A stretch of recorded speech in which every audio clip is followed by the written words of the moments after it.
Bonjour, bonjour! Comment ça va vous? Moi, ça va super. Aujourd'hui, on va parler de santé mentale, de confiance en soi, de syndrome de l'imposteur. Ça va être surtout ça le sujet de la vidéo. J'aime bien ce genre de format où on discute un peu santé mentale et tout, parce que déjà, moi j'aime bien parler de ce genre de sujet. Je ne suis pas du tout professionnelle de la santé mentale, de la psychologie, de tout ce qui se passe dans notre tête, mais c'est un sujet qui m'intéresse, que ça peut en aider certains d'entre vous, donc c'est pour ça que je fais ça. Je t'invite à écouter cette vidéo en podcast, parce que j'ai pas forcément de choses à montrer, donc si c'est plus simple pour toi de lancer la vidéo et juste d'écouter, franchement n'hésite pas, tu perds rien du tout visuellement, voilà. Donc du coup on va parler du syndrome de l'imposteur, un syndrome qui touche énormément de personnes, moi y compris. Je pense que vous qui regardez cette vidéo, vous êtes peut-être aussi concerné. Si t'es quelqu'un qui a tendance à douter facilement de toi, à douter de tes capacités, de ta réussite, reste bien sur cette vidéo parce que je pense qu'il y a des choses qui peuvent t'aider. On va commencer par le commencement. C'est quoi le syndrome de l'imposteur? Alors le syndrome de l'imposteur, c'est un sentiment qui te fait croire que tout ce que t'as fait, tu le mérites pas, que tu n'es pas capable de faire certaines choses, que tout ce que tu as fait, c'est parce que tu as eu de la chance, c'est pas grâce à tes capacités, c'est pas grâce à ton talent, c'est pas grâce à ton travail. En fait, tu te sens constamment pas à la hauteur, en fait, de toutes tes actions. Ça va se manifester souvent par des phrases genre j'en suis pas capable, je n'ai pas ma place ici. C'est que des choses comme ça, un peu chiant. Et devine quoi, il y a, d'après mes recherches, il y a environ 70% des personnes qui souffrent de ce syndrome de l'imposteur. C'est beaucoup. C'est d'autant plus intéressant d'en parler et de le normaliser. Parce que, vous vous rendez compte, 70%, c'est énorme. C'est vraiment... c'est fou. Et donc, tu t'imagines bien que parmi ces 70% de personnes qui ont eu ce syndrome de l'imposteur dans leur vie, là-dedans, il y a des personnes qui ont réalisé plein de choses. Donc ça prouve vraiment qu'en fait, ce syndrome, c'est quelque chose qui est créé de toutes pièces par le cerveau. Et si tu connais ce syndrome de l'imposteur, je t'invite à me le dire en commentaire. Je serais très curieuse de savoir comment vous vivez avec, est-ce que ça vous arrive de façon récurrente ou pas. Dites-le moi. Donc d'où vient ce syndrome de l'imposteur? Il peut y avoir beaucoup de facteurs dans la vie de quelqu'un. Ça peut être par rapport à l'éducation que tu as eue, ça peut être lié à notre environnement aussi. Surtout si on est entouré de personnes qui sont très critiques, qui ont tendance à juger. Ça peut être aussi le cas si tu as vécu dans un milieu où on a voulu de toi que tu sois parfait, où tu as une énorme pression sur le fait de réussir et sur le fait d'accomplir des choses. Ça peut être aussi un point de départ à ce syndrome. Après, ça peut être renforcé aussi par notre quotidien, par exemple le fait qu'on se compare constamment aux autres, surtout avec les réseaux sociaux, où du coup on a encore plus tendance à le faire. On voit pas toujours les moments de doute qu'ils ont, les moments où ils se sentent pas bien, quoi. Donc ça, on le voit moins. Et pourtant, il y en a. Le syndrome de l'imposteur est directement lié à ton niveau de confiance en toi, logique. Plus t'as confiance en toi, moins ces pensées viennent te bouffer, en fait. Et moins t'auras confiance en toi, plus t'auras tendance à te dévaloriser, entre guillemets, la solution, qui n'est pas du tout une solution facile, je le sais, c'est de prendre confiance en soi. Avoir confiance en soi, c'est un travail qui est long, qui se fait pas en 2 minutes. On prend confiance en soi vraiment très tard. D'après les discussions que j'ai avec des personnes de mon entourage, j'ai l'impression qu'on prend confiance très tard dans sa vie. Je pense qu'il y a une majorité de personnes qui ont peut-être pas confiance en eux quand ils sont au collège, lycée, tout ça, dans les études et tout. Et ensuite, tu prends confiance petit à petit vers peut-être ta trentaine, quarantaine, tu vois. Enfin, je sais pas si c'est pareil pour... je sais pas si les gens vont penser pareil, mais moi j'ai cette impression-là. En fait, j'ai cette impression que plus on avance dans l'âge, plus on avance en maturité, plus on se fout complètement de ce que les autres pensent, et plus on prend confiance en soi, en fait. Genre, j'ai des discussions très profondes avec ma mère, Et genre, il y avait des fois où elle me disait que ouais, quand elle avait mon âge, elle avait pas du tout confiance en elle, alors que maintenant, tu vois, elle s'en fout, genre, elle a, enfin, je vais pas dire son âge, mais elle est jeune, et elle a genre quarantaine quoi. Et maintenant, genre, elle s'en fout, tu vois, elle a plus peur de dire ce qu'elle pense, je sais pas, enfin, genre, elle s'en fout des autres, quoi. Et ça, je trouve ça très admirable parce que c'est beau de s'en foutre. Mon rêve tellement incroyable de s'en foutre de la vie des gens, de ce que les gens peuvent penser, genre, tu vis pour toi et c'est tout, quoi. Genre, je trouve qu'il n'y a pas meilleure récompense quand tu vieillis, quand tu grandis. Je reviens à mes petits conseils. Le premier, c'est d'accepter ses réussites. Tout ce qu'on a accompli, on l'a accompli parce qu'on a bossé et parce qu'on le mérite. Ce que je te propose, c'est de te prendre un petit carnet, de te prendre une petite feuille, un stylo, et d'écrire de façon régulière, pas forcément tous les jours, mais de façon régulière ou quand on ressent le besoin, d'écrire toutes les choses que tu as accomplies dans ta vie, toutes les choses dont tu es fière et toutes les choses qui te rendent heureuse.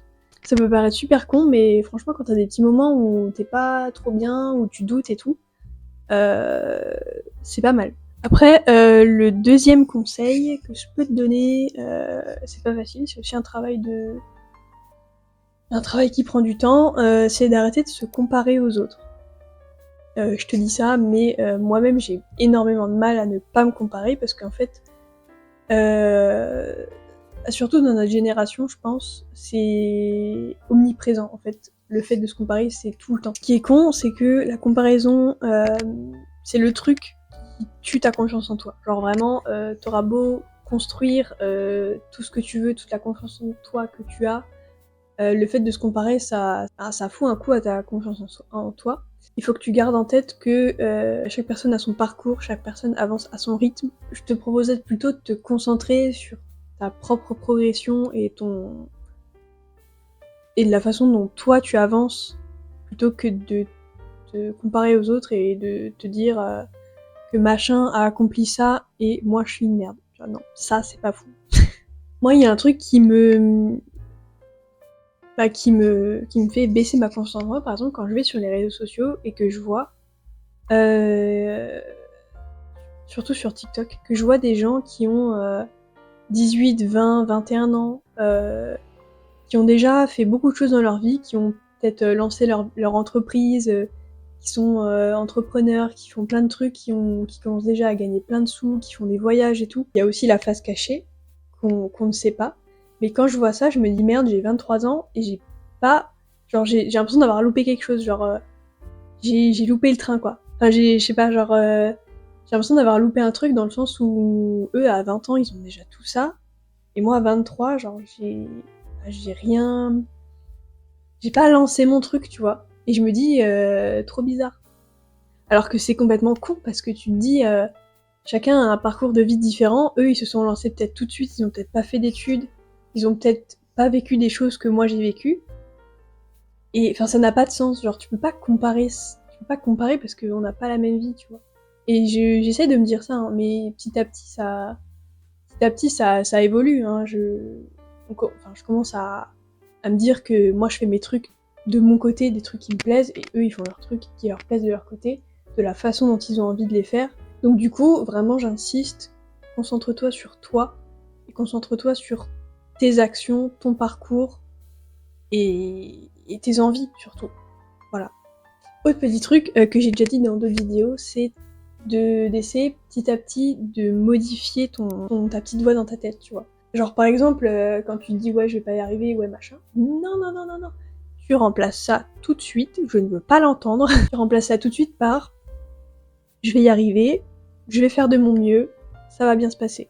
Vraiment essayer petit à petit de changer ton discours dans ta tête parce que ça peut vraiment t'aider. Et genre, il y a plein d'astuces pour ça, mais par exemple, le fait de se mettre des petits post-it ou de se mettre des petits mots un peu partout pour te rappeler, genre avec des petites phrases, des petits mantras et tout qui te font avoir confiance en toi. Genre, et le fait du coup de les voir régulièrement, ça va t'aider à les intégrer, tu vois, et à changer petit à petit ton discours.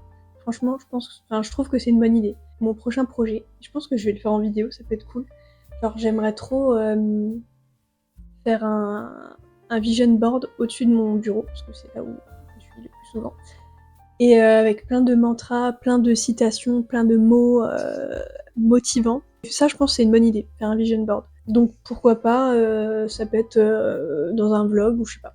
À voir, mais j'aimerais trop faire ça. Donc ça, franchement, je te le conseille. Même mettre des petits mots sur ton miroir, ça tu les vois tous les matins, tous les soirs et tout. Enfin, franchement, bonne idée, je trouve. Après, il y a plein d'autres phrases, tu peux te dire, je sais pas, enfin, en fait, tout dépend de la raison du manque de confiance que tu as. Enfin, il y en a qui vont plus manquer de confiance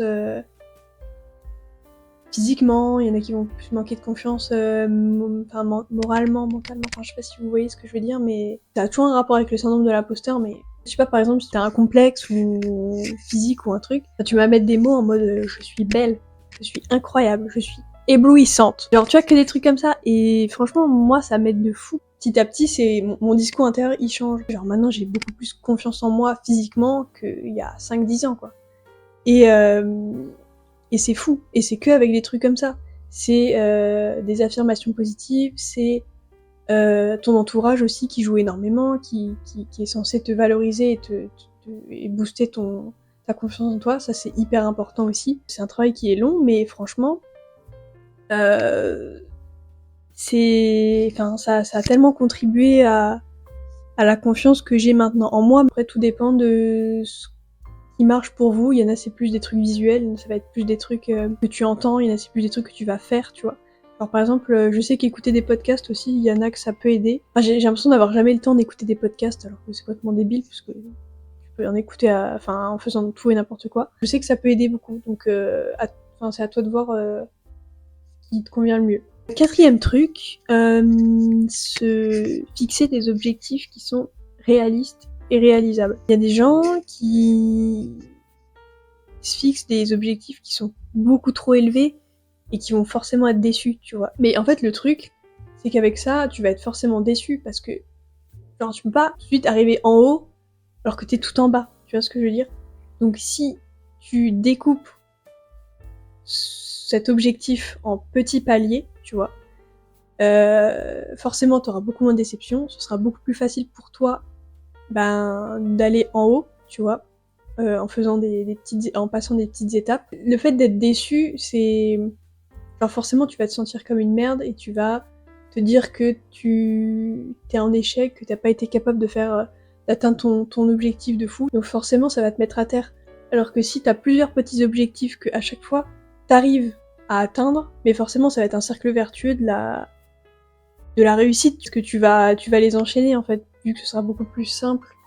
Bon, je t'ai donné des astuces pour avoir confiance en toi et pour essayer de moins avoir ce syndrome de l'imposteur. Et maintenant, je vais te donner des petites astuces pour le gérer au quotidien. Donc la première chose, c'est d'en parler. Vraiment, le fait d'en parler, de dédramatiser le truc, de ne plus en faire un tabou. Justement, c'est pour ça que je fais cette vidéo, c'est pour enlever la honte qu'on a. Quand je disais 70% des personnes, c'est vraiment presque tout le monde, tu vois, qui a eu ce syndrome. Donc en fait, ce serait débile d'en avoir honte. Alors que tout le monde passe par là à un moment ou un autre de sa vie. Donc hésite pas à dire ce que tu ressens à des personnes de confiance, à tes proches et tout. De te dire, oui, là, je pense ça. Et peut-être la personne en face, justement, elle va te dire que non, ce que tu penses, c'est n'importe quoi, tu es capable de faire ça, il faut que tu le fasses, il faut que tu te lances et tout, tu vois, ils vont aussi te motiver. Aussi, le fait de verbaliser, ça peut peut-être aussi t'aider toi à relativiser, tu vois, genre tu te livres un peu, t'en parles, tu souffles un peu, tu vois. Tu déballes tout ce que t'as. Ensuite, essaye de prendre du recul par rapport aux compliments qu'on te fait. Genre quand on te complimente, essaye d'accepter le compliment sans avoir besoin de te justifier, parce que souvent, les personnes qui n'ont pas confiance en elles et du coup qui ont peut-être ce syndrome, elles ont tendance à minimiser tout, tu vois. Il y a quelqu'un qui va te dire t'as trop bien bossé, ouais t'as géré de fou et tout. Et toi tu vas ouais mais c'est parce que là on avait eu de la chance, ouais c'est parce que machin il m'a aidé, ouais c'est parce que truc. Non, il y a aussi toi qui as fait ta part du boulot. Il peut y avoir de la chance, il peut y avoir des gens qui t'aident, il peut y avoir plein d'autres facteurs qui font que tu as réussi. Mais il y a ton travail aussi qui compte. Genre, t'as pas tout eu sur un plateau comme ça, tu vois. Il y a forcément ton travail, ta volonté, tes actions qui ont compté et qui sont pour quelque chose, tu vois. Donc, s'il te plaît, arrête de refuser des compliments ou d'essayer de minimiser ce que tu as fait. Non. Donc, dis-toi que si quelqu'un reconnaît ton travail, c'est qu'il y a une raison. Alors, tu te poses pas plus de questions, tu prends le compliment. Les compliments, c'est toujours bon à prendre. Voilà, moi je dis ça. Le dernier point, ce serait de s'entourer de gens qui sont bienveillants. Faut que tu t'entoures de gens qui te soutiennent, qui te valorisent, qui te comprennent et qui te rappellent que tu as des qualités, que tu sais faire des choses et genre que tu comptes en fait. Et dites-leur aussi que c'est des personnes cool. Parce que peut-être qu'ils ont aussi un syndrome de l'imposteur et que si on leur dit qu'ils sont cool et qu'ils sont géniaux, ben peut-être ça peut les aider aussi. Je vais arrêter de blablater, je me rends compte que j'adore vous parler. Genre vraiment, c'est trop bien. Genre j'aime trop discuter de ça avec vous, genre ça me fait trop plaisir et quand je vois vos commentaires, franchement ça me touche. Je suis trop contente. Il y a des personnes qui sont là sous toutes mes vidéos, donc vraiment merci. Genre j'ai hâte qu'on soit encore plus nombreux et qu'on puisse partager encore plus de choses. Et voilà, donc j'espère que cette vidéo t'a plu. Si elle t'a plu, je t'invite à liker, commenter et t'abonner. Ça me ferait super plaisir. La prochaine fois que tu te sentiras comme un imposteur, repense à cette vidéo et essaye d'appliquer les petits conseils que je t'ai donnés. Moi, je vous retrouve vendredi prochain à 18h. Et d'ici là, portez-vous bien et bisous.